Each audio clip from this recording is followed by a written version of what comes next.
Hello, I'm Rob. And I'm Rob. And welcome to another edition of Press X. But before we go any further, click subscribe, like, comment below, or join the conversation. Help little channels like us. All in one breath, that was an undertaking. Right. Today, as the title of this video will suggest, we're talking about two specific titles that are blasts from the past. Franchises that have been away for a very, very long time and are coming back with big titles this year. Yeah, but also other franchises that we'd like to see possibly come back from the dead. Well, we'll get to that point with what we have to say, but yeah. Those titles are Shenmue 3 and Baldur's Gate 4. No. What? The Bard's Tale 4. Oh, wow, I've got that. Oh, Baldur's Gate, yeah. I was thinking that was Baldur's Gate. That was really wrong. No, there is another Baldur's Gate coming out. It's probably what I've mixed it up with. Baldur's Gate has also been away for a while, hasn't it? Yeah, it has. But the Bard's Tale 4 has been away for 30 years. We'll get to that one for a second, I think. But first, Shenmue 3. Yes. Which I have been playing. My history with Shenmue, I know Rob's got a much more storied and long history with the franchise, but mine, I played number 1, my Dreamcast broke, never got to play number 2. Yeah. So playing number 3. And whereas my history and my perspective is, while number 1 was the game that opened a lot of people's eyes, number 2 was the one that made all the fans. And so, from my perspective, going into playing Shenmue 3, I'm coming at it and I'm also coming at it off the back of playing the remastered versions on the PlayStation 4. Yeah, that's fine. I'll be honest, it's one of those things, isn't it? I mean, I had a great amount of fun. I have so many memories of the gameplay systems and what it did, and little tells and stories and things you have to do. And just as an experience, I have a very, very vivid memory of what Shenmue was, more so than most any other games. I mean, if you asked me 5 years ago what one of my favourite games is, and I would have put Shenmue on that list. Yeah. But now, 2019... having played Shenmue 3... I think my memory of Shenmue 1 has actually been diminished by it. Say what you will about the industrial reasons. I mean, I will say what I will about the industrial reasons. There's industrial reasons, like maybe there wasn't enough money, maybe they didn't have the engine that they wanted, maybe Sony pushed them for time, maybe all of this stuff. Well, but at the end of the day, you can only really judge what's in front of you, can't you? Yeah, I'm not saying that. All I'm saying is that given the opportunity, I don't think any game developer would release a game like that in the state of Shenmue 3 the way it is right now. I wouldn't describe it as a state. I think it's more in a... I'm contradicting myself here. It's in a state of arrested development, isn't it? Yeah. It's exactly the same as those old games were. And it's not moved on. It looks better. Yeah, sure, it looks better, but it's exactly the same in most of the important ways. Yeah, but that's what I mean when I say that. And this is a problem with a lot of franchises that are coming back from the dead. Unless you do a total... Like, look at Tomb Raider, right? That was a complete, fresh reinvention. Yeah, and what I said and what I've always said about Shenmue 3 is that they need to take it away, do a total rebuild of the game from scratch using the Yakuza engine, right? And then it would be a fresh new game. And what they could have done was basically release Shenmue 1 and 2 as Kiwami versions, as Yakuza did. Yeah. What does Kiwami... Oh, doesn't matter. I'm just calling it Kiwami because Yakuza used the word Kiwami. Yeah, it's probably like a I don't know what it means. It's not important. But anyway, redo Shenmue as new versions, rebuilt from the ground up using the Yakuza engine. If they did it that way, then I reckon they really could have made some really special games. But they didn't have the budget for the engine. Okay, they didn't have the time. I'm curious as to whether Sony actually pushed Yu Suzuki and his development team to release the game this year. Because I've heard rumors that he wanted more time and more money to release it next year. There's no big titles. I mean, the biggest title for PlayStation and Sony this is part of the season has been Death Stranding, but even from the first trailers, that has been a divisive property. Yeah. Once the game is being released, it's just proven to confirm those fears. So they needed something that's a bit more accessible in theory. But we've got to talk about what the Shenmue, what the problems might be, what's good about it. We can't just skim over it. We've got to dip into it a little exactly. I think one of the biggest problems is that it's a game made for people who played the first and second game. It's not a game made with newcomers in mind. There's two perspectives to that, isn't there? I mean, one is who's going to start a franchise at number 3. Only the people who played 1 and 2, because it's one of those. It's a saga. You don't start You don't start reading Lord of the Rings on Return of the King. Yeah, you could have that debate, but at the same time, the other side of that debate is the generation that played Shenmue. There's been another generation between that, and then a second generation. So it's a game which is its time has passed. So for that, you got to consider that it's so far removed that a lot of the people who used to play that game will stop playing games. So you got to introduce people into this world a bit more gently, and I don't think they've done that. That's why I said rebuild the first 2 games from scratch using the Yakuza engine. It would have been a much better approach, wouldn't it? Yeah, I mean, what Shenmue 3 is, it's a great game for 2002. It's a great game for people who've basically played Shenmue 1 and 2 and want to continue playing Shenmue as they remember it. It's a great game for nostalgia. The Bard's Tale 4, on the other hand, is a different matter. Stick on. We've hardly touched on the Shenmue 3.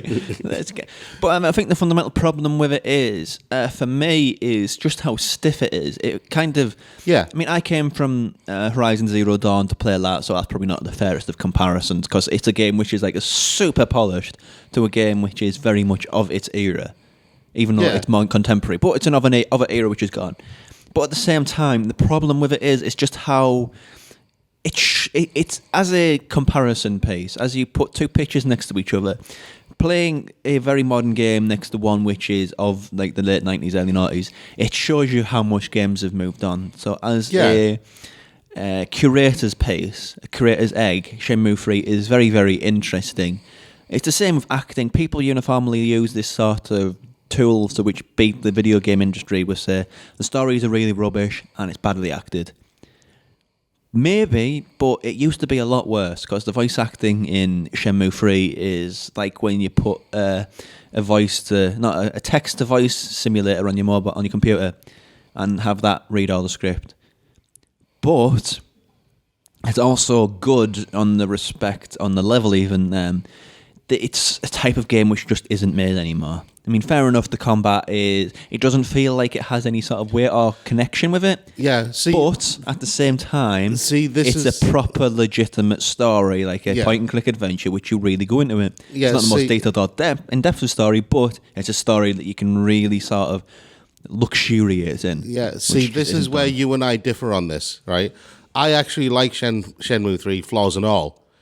And I'm willing to forgive it a lot because it's a story that I've been wanting to finish off for a long, long time, since the advent of the second game and me finishing the second game, and then going through all of those emotions, all of that waiting for the story to finish. And yes, I understand there's a possibility of more Shenmue games following on. I'm not getting into that, but for me, Shenmue 3 is more about completion than anything else. That's fine. I mean, the reason I'm continuing to play it now is because I want to conclude the story. Yeah. I don't like leaving story games half done. Yeah, and that's the truth for a lot of people who've played the original games. Closure. Yeah. And this is the thing. I'm willing to forgive all those issues because I've just come off the back of playing the remastered versions of Shenmue 1 and 2. And so you're in a state of mind for it, the right state of mind for it. Yeah, the right state of mind for it. And I would say, if you're going to play Shenmue 3, then play the remastered versions of Shenmue 1 and 2 first. But it's a different story with the Bard's Tale. Yeah, because it's one of those titles that I know of. Right. Because it's kind of like one of the old masters of video games, isn't it? It's just one of those names that you might not have played, but it's always been around. The Bard's Tale 4 is a very interesting case of a dead franchise coming back. And that was a dead franchise. Yeah. Now, I mentioned Tomb Raider, right? They did a complete reboot, complete remake, overhaul, whatever you want to call it, of Tomb Raider. Well, they just bought the Uncharted engine, didn't they? And put their game on it. Exactly. But it was kind of the same with with other games. Do you remember when they came out with Bionic Commando? I'll get to Bard's Tale in a second. Sort of, right. Yeah. Bionic Commando was an awful game on the Xbox 360 and the PS3. Awful game. All right. See, what they did, they basically took a platform game where you had a kind of robot hand that had a grappling hook in it, and you could swing around on it. And, it was basically a platform shooting game type thing. And they took that, and they tried to turn it into a 3D CG game where you could traverse around the environment with your grappling hook hand. They did that with... I can't remember the name of it. It was around the time when the PlayStation 3 era... Deus Ex came back. Syndicate was it? Yeah. They turned Syndicate from a strategy game into a first-person shooter. Which was awful. Yeah, by all accounts. Right. Yeah. And Duke Nukem. I think Duke Nukem's one of those cases where it's 1000% nostalgia. I played the old Duke Nukems. I think it was on PlayStation 1, maybe. Yeah. They weren't good games. No, they weren't. They were not good games. They were toilet humour through and through. They were not good games. So, when they brought it back and made it a first-person shooter, badly developed by a unscrupulous developer, I'll just say, it just sort of exacerbated everything which was bad about it. Duke Nukem was a relic of its time. Yeah. And it should have stayed a relic, and that's fine. Yeah, but that's the thing. In comparison to those other games, and even in comparison to Shenmue 3, The Bard's Tale is a special case for me. I wouldn't say that Shenmue 3 is a bad example of a game coming back from a long time away. I think it could have went a lot worse. No, but that's... It's just, I think, when you consider that... That's my point. No, but when you consider that from the embers of Shenmue became Yakuza... Yeah. And for Yakuza to be this absolute titan now, and you go back to what Shenmue used to be, and it's still what it is... It's just a reminder as how far games have come. That's all I'm going to say. Yeah, it's a reminder of how far games have come, but it's also a reminder of how much money and time play a part in the development of games. Because without the money to buy the Yakuza engine or license the Yakuza engine for use in the Shenmue game, you're not going to get anywhere. Well, yeah, but don't forget, Shenmue 3 isn't a Sega game. No, it's a Sega franchise though. Is it? Well, they own it. Do they? I think. It's complicated. It's one of those things, it's like, who owns this Chinese martial arts movie? I don't know, the license is somewhere. Someone has it exactly. somewhere. In the shed or something. That's my point, right. Anyway, but I'm talking about The Bard's Tale 4, which I've got a review for it coming out. So if you want to know more about the story, go watch the review.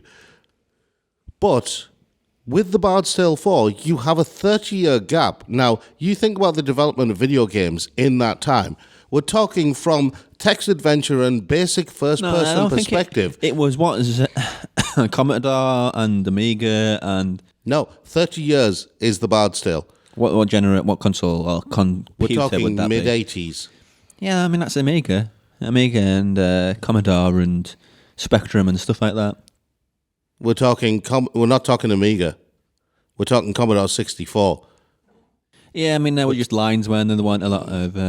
it was basically you're going from text adventure and you're going from first person perspective adventure, right? And we're not even talking either beholder level until the later games. We're talking like really basic stuff, right? Not high end graphics, really heavy on the text, and from that you're going to first person perspective dungeon crawler, fully voice acted, right? With regional British accents and actual proper regional British accents.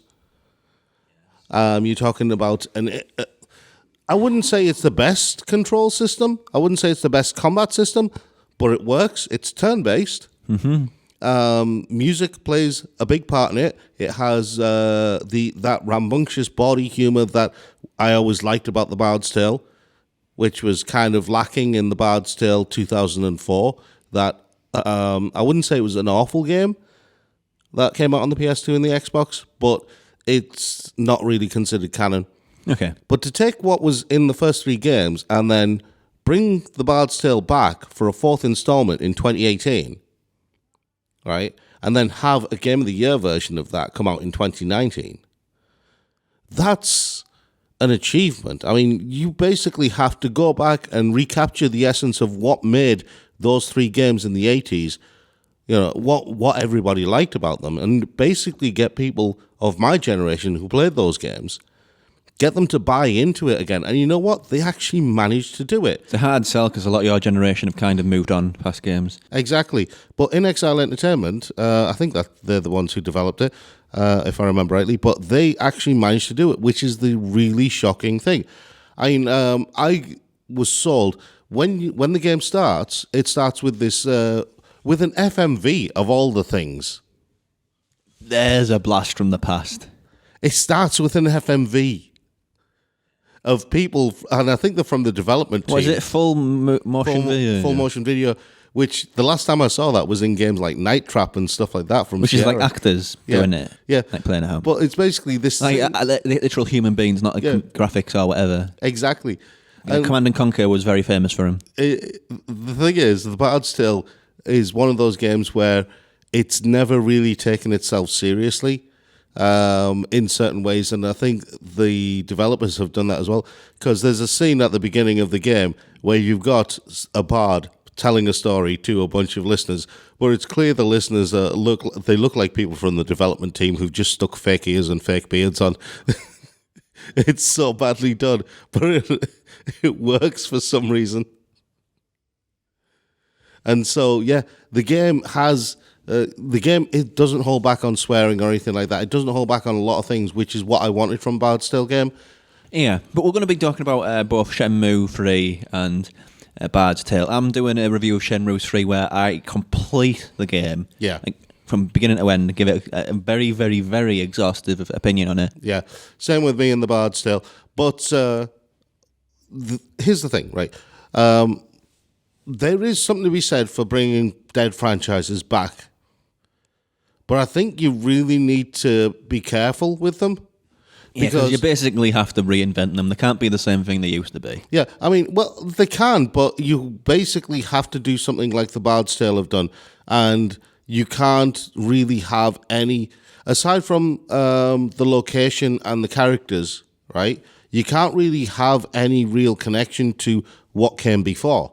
Because it's a new generation who are playing it, and it has Exactly. to be accessible for that new generation. So you can't do something like Shenmue 3, which is the unfortunate thing, but you can't. No, it's... As much as I like the world, it's kind of isolationist. Yeah. The thing is, like I said, I like Shenmue 3, warts and all, It's still a game for me, and I still consider it a game that I would play repeatedly because I love the story. But I will admit, it's not for everyone. Oh no, most certainly not. Okay. But then again, you've got other games where they brought back the franchise, but rebooted the franchise effectively, like Tomb Raider. Yeah, I mean, let's run through a few each. I mean, not in any sort of great detail. Yeah. But I'd like to see them properly reboot Silent Hill, but Konami don't really seem interested in making games, so that's not feasible. Legacy of Kain, Soul Reaver, whatever you want to call it.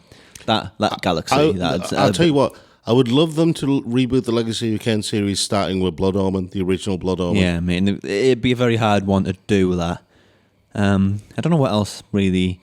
I mean, I'd like to see them bring SSX back, but EA have proved themselves incapable of capturing the soul of what that was good. What was good about that?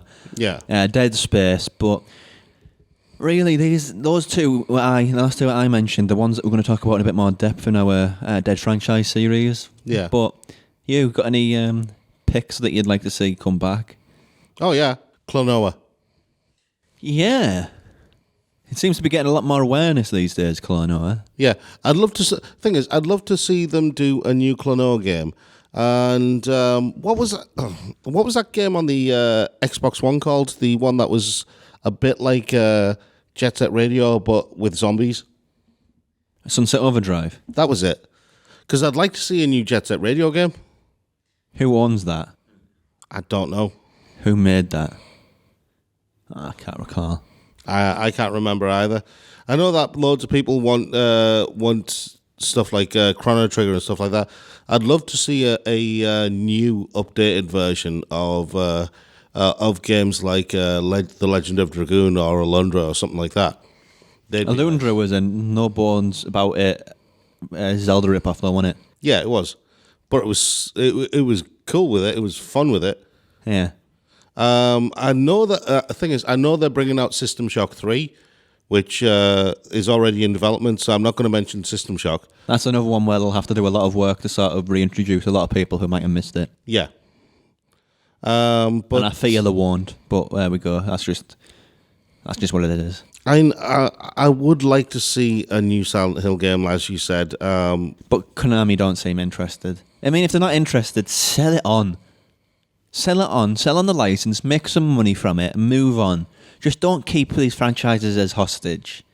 There's a reason why channels like Jim Sterling's have things like #F Konami News. Yeah. Because they seem to not be interested in the world of games, really, at the moment. It's because they're into pachinko, because there's money to be made. But yeah, sell Silent Hill on. Just do the world a solid. You can get a lot of money for it. Just please sell it on. Let somebody else have their turn with it now. Yeah, share the ball. Yeah. But I do have one more game. Mm-hmm. In fact, it's kind of a combination of two games. Go on then. Right. Turok. Yeah. And Dino Crisis. Well, yeah, I'll allow that because they are basically, different versions of the same game. Because Dino Crisis 3 was Dinosaurs in Space, which was not Dino Crisis. Dino Crisis is, oh my god, it's Resident Evil. Oh my god, the zombies are dinosaurs. Yeah. And that's it. But it was fine with that, you know. I was totally fine with Dino Crisis 1 and 2, and then they did Dino Crisis 3, which was Dinosaurs in Space, and I'm like, I'm out. You see, that's okay to me. Dinosaurs in Space is okay. No, it was an awful game. I know, but just as a sentence, as a pitch, it's a good one. Turok, though, is a different matter, because Turok even has a cartoon series. Does he really? Yeah. It was a Nintendo franchise, though, wasn't it? Well, Acclaim, who have long since died. Yeah, but Turok, I always thought was an interesting take on the first-person shooter. No, yeah, because it was ancient history.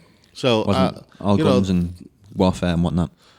I mean, you've got games like Jurassic Park, theme park type games. Well, dinosaurs are never not popular. Yeah.